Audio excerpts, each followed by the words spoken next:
అందరికీ praise lord.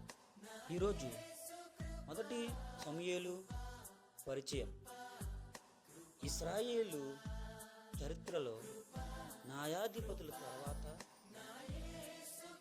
రాచరికానికి ముందున్న సంధికాలం నాటి సంఘటనలను మొదటి సమూయేలు గ్రంథం వివరిస్తుంది. ఈ గ్రంథంలో ప్రముఖులు చివరి న్యాయాధిపతి సమూయేలు, ఇశ్రాయేలు మొదటి రాజు సౌలు మరియు దావీదు. అంతేకాదు, దావీదు రాజు అవ్వడానికి పూర్వం అతని సాహస కార్యాలు సమూయేలు సౌలుల వృత్తాంతాల నడుమ కనిపిస్తాయి. పాత నిబంధనలోని ఇతర చారిత్రక కథనాలలో గాను ఈ గ్రంథం కూడా దేవుని పట్ల విధేయత విజయానికి నడిపిస్తుంది, అవిధేయత దానికి నడిపిస్తుందని వివరిస్తుంది. అలాగే ఇశ్రాయేలుల చరిత్రలో న్యాయాధిపతుల కాలం ముగిసిన రాజుల పరిపాలన ప్రారంభమైన సంక్రమణ కాలాన్ని ఈ గ్రంథం వివరిస్తూ ఉంది, మొదటి సమూయేలు గ్రంథం. అలాగే ఇక్కడ ప్రధాన అంశాలు, ఈ యొక్క మొదటి సమూయేలు గ్రంథంలో ప్రధాన అంశాలు సమూయేలు జననం మరియు ప్రవక్తగా పిలుపు. సమూయేలు ప్రార్థనా పరురాలైన అన్నకు సమూయేలు జన్మించడం, దేవుని మందిరంలో దేవుని స్వరాన్ని వినడం మరియు ఇశ్రాయేలులో చివరి న్యాయాధిపతిగా ప్రవక్తగా ఎదగడం. అలాగే పక్షపాతం మరియు మొదటి రాజు సౌలు. ప్రజలు ఇతర దేశాల వలె తమకు ఒక రాజు కావాలని కోరడం, దేవుని నడిపింపుతో సమూయేలు సౌలును మొదటి రాజుగా అభిషేకించడం. సౌలు విధేయత.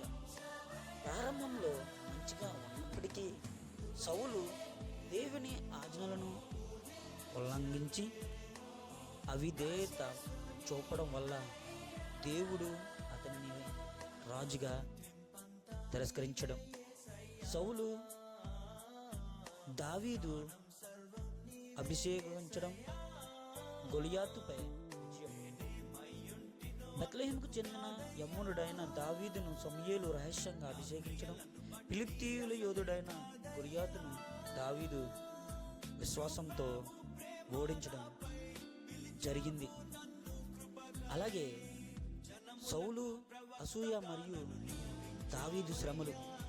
దావీదుకు వస్తున్న ప్రజా ఆదరణ చూసి సౌలు సీపడి అతనిని చంపడానికి వెంటాడడం, దావీదు ప్రాణభయంతో అరణ్యంలో తలదాచుకోవడం. సౌలు ముగింపు. ఫిలిష్తీయులతో జరిగిన యుద్ధంలో సౌలు తన కుమారులతో సహా మరణించడం.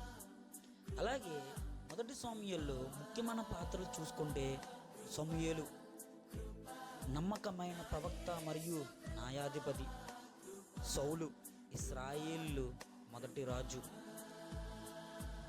దావీదు దేవుని హృదయానుసారుడైన దైవజనుడు, తదుపరి రాజు కూడా. అలాగే యోనాతాను సౌలు కుమారుడు మరియు దావీదుకు ప్రాణ స్నేహితుడు. ఈ సమూయేలు గ్రంథంలో విషయ సూచికలు చూసుకుంటే ఇశ్రాయేలు న్యాయాధిపతిగా సమూయేలు, ఏ విధంగా ఇశ్రాయేలుకి న్యాయాధిపతిగా సమూయేలు వచ్చాడో చూస్తే 1వ అధ్యాయము నుంచి 7వ అధ్యాయం వరకు రాయబడి ఉండడం చూస్తాం. సౌలు రాజు కావడం 8వ అధ్యాయము నుంచి 10వ అధ్యాయం వరకు రాయబడి ఉంటుంది.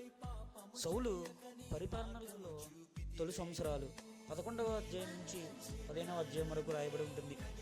దావీదు మరియు సౌలు 16వ అధ్యాయం నుంచి 30వ అధ్యాయం వరకు రాయబడి ఉంటుంది. సౌలు మరియు అతని కుమారుల మరణం 30వ అధ్యాయంలో రాయబడి ఉంటుంది. ఈ యొక్క సమూయేలు మొదటి సమూయేలు గ్రంథంలో సమూయేలు తర్వాత రాజైన సౌలు, అలాగే గొలియాతును ఓడించిన